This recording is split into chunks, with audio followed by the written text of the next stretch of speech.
Hello, and welcome back to The Critique. Good to be back. Today, we are looking at a critical analysis of a public figure's social media post. It gets into a failed music license from Kanye West, some alleged contract issues, and a pretty wild comparison of the industry to the mafia. It's a lot, and the material we received, it has this incredible energy. It really goes for the throat. It does. It immediately starts pointing out logical holes, which is great. Let's just dive right in. Okay, so that energy you mentioned, that's both its biggest strength and, I think, its biggest weakness. How so? Well, the analysis is, it's really sharp at catching the subject's hypocrisy. Like when it points out how her defense of Kanye's old music only seems to have ramped up after he apologized to the Jewish community. Right. Implying she's not happy with his more moderate turn. Exactly. It's a brilliant observation. But the way it's delivered, that needs some serious work. Yeah, I felt that too. It's like the frustration with the subject is so high that it's boiling over and kind of clouding the argument itself. You've hit it exactly, which brings me to the first piece of feedback. And this is about core essence and engagement. Simply put, the persuasive power of this material is frequently diminished because the highly charged antagonistic tone often overshadows the sharpest logical observation. It's a classic trap, isn't it? When you're writing about something that makes you angry, you end up just sounding angry. And the weakness there is that the language gets really personal and intense. It uses phrases like narcissistic psychopath, dingbat, offer meds. Oh, yeah. Exactly. It makes the critic sound biased, like they have an axe to grind, instead of letting the subject's own words be the thing that damns them. So you're losing intellectual authority for what? A quick emotional jab? It seems like a bad trade. How do you coach someone to rein that in? Well, the suggestion is to be more disciplined. The language needs to be reframed to focus purely on the illogical nature of what's being said, on the rhetorical inconsistency. Let the facts be the insult. Yes, let the subject's own absurdities do the work. I mean, she's the one calling contracts satanic PDF file and talking about industrial Luciferian. Right. You don't need to add anything to that. When you just present that evidence calmly, you become the trusted guide through the madness, not just another person yelling.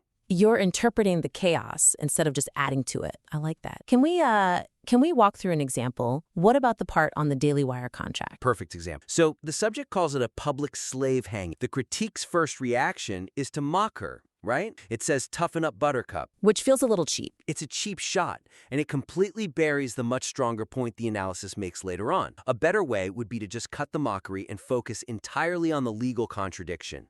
The fact that she signed it.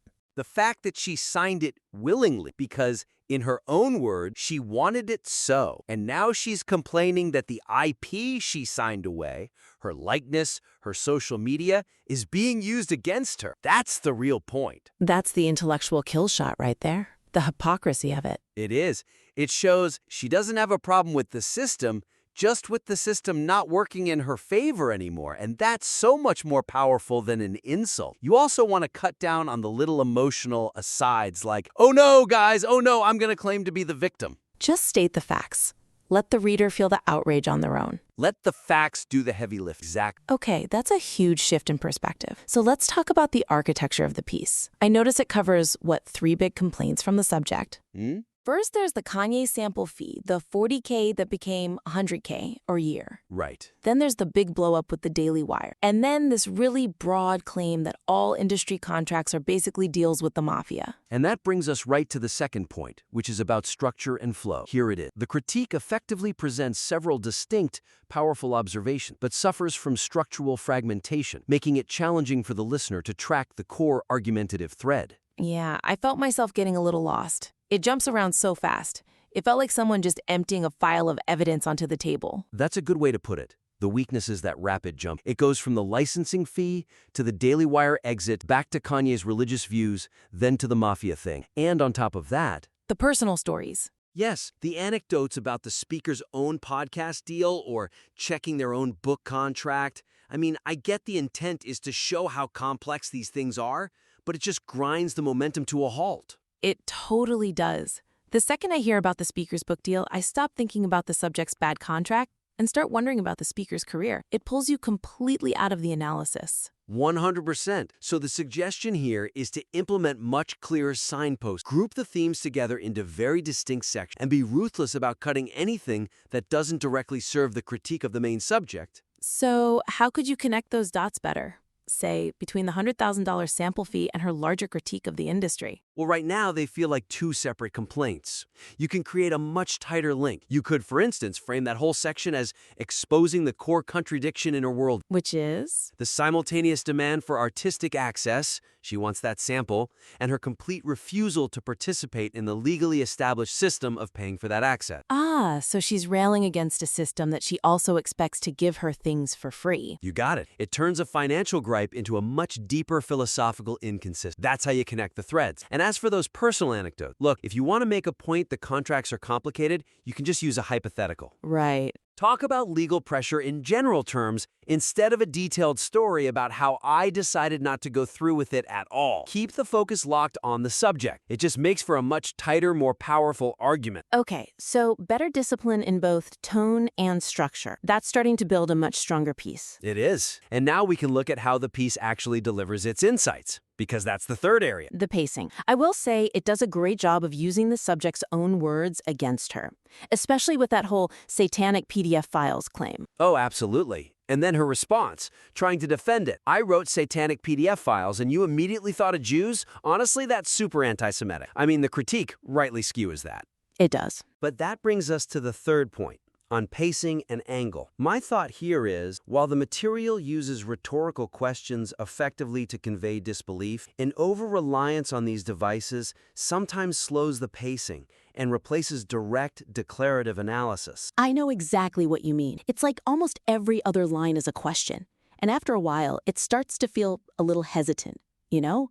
Like it's delaying the punchline. That's the weakness, exact. The text is just full of things like, I wonder why that, or I thought you were rich, or why don't you ask Ye to help you out? And these questions, they convey the speaker's skepticism, sure, but they also delay the actual point. It makes the whole critique feel less like a sharp, authoritative analysis and more like a long conversational sigh. It's like the critic is asking the listener to do the final step of the analysis for them, instead of just doing it. It actually gives away their authority as the expert.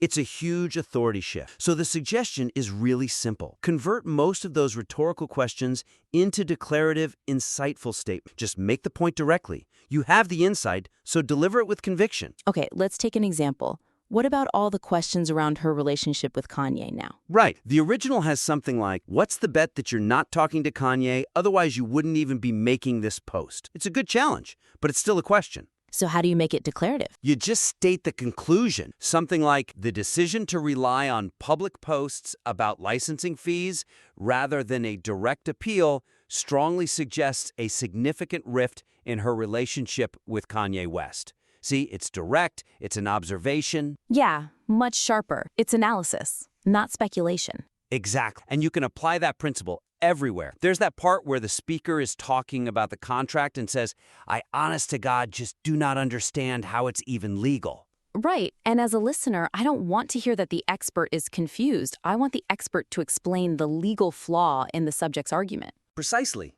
So you just cut the personal confusion and state the analytical point. The subject's argument conflates contractually assigned IP rights with personal censure, failing to recognize they are separate legal issues. You go from I don't know to here is the error. It's faster and it's infinitely more authoritative. So all three of these critiques, the tone, the structure, and the rhetoric, they're all really about the same thing, aren't they? They're about maximizing intellectual credibility. They absolutely work together. A measured tone delivered in a tight structure using declarative points, that's a fortress. It's almost impossible to argue with. Whereas an angry tone, in a fragmented structure, full of questions, that's easy to dismiss. So easy. And look, the core of this analysis is already so strong. It nails the hypocrisy. These changes are just about polishing the delivery system so that the argument itself can land with maximum force. Fantastic.